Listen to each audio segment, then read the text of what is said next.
Orang yang paling rugi pernah hidup di atas dunia, pernah berjalan di atas dunia, pernah diberikan nyawa di atas dunia, tapi tak pernah mengajak orang ke jalan Allah Subhanahu wa ta'ala. Umat yang paling baik bukan yang selalu ke Makkah, tawaf, haji dan umrah. Dia baik tapi belum paling baik. Yang paling baik kata Allah, kuntum khaira ummah, kamu umat yang paling baik.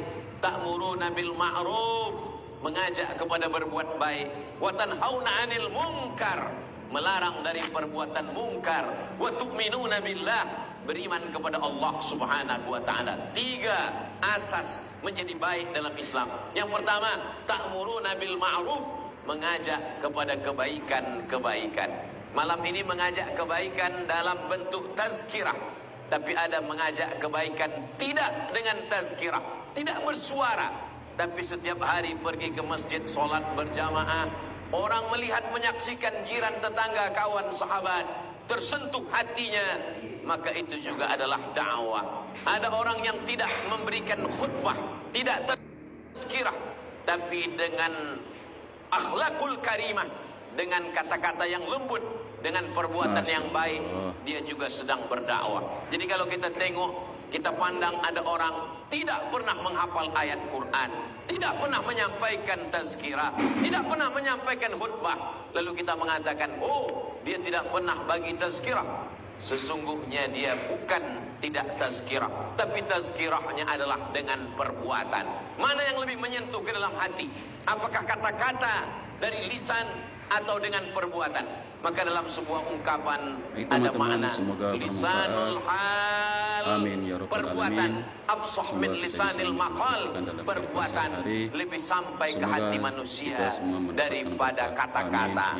Berapa banyak kalimat yang keluar dari mulut hilang dihembus angin, tapi perbuatan yang nyata itulah yang dilakukan oleh para alim ulama, sehingga negeri kita ini disebut dengan negeri bertuah. Mengapa?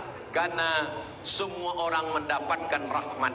Walaupun muslim yang banyak, mayoriti, tapi sesungguhnya orang yang tidak bersyahadat pun mendapatkan rahmat dari kebaikan. Ini yang diajarkan Nabi Muhammad SAW ketika beliau sampai ke kota Al-Madinah Al-Munawwarah. Di sana ada Yahudi Bani Nadir, ada Yahudi Bani Quraizah, ada Yahudi Qainuqa, ada Yahudi Khaybar. Mereka berkawan, bersahabat. Sayyidina Ali bin Abi Thalib bekerja di rumah Yahudi, menimba air. Lalu kemudian datang orang mengadu kepada Rasulullah SAW. Ya Rasulullah, ini Sayyidina Ali kerjanya menimba air di rumah orang Yahudi. Kata Nabi, pekerjaannya halal, karena dia mencari harta dengan meneteskan peluh, maka perbuatannya baik, walaupun tempat bekerjanya itu tidak Islam. Begitu juga ketika Nabi SAW pindah dari kota Makkah menuju kota Al-Madinah Al-Munawwarah, maka di sana ada seorang lelaki yang menunjukkan jalan. Nabi tidak dapat berjalan di tempat yang biasa, karena bila dia berjalan di tempat yang biasa, dia akan dihadang, dia akan ditangkap oleh orang musyrik. Maka yang tahu jalan khas itu seorang lelaki, namanya Ibnu Uraiqid. Ibnu Uraiqid tidak Islam.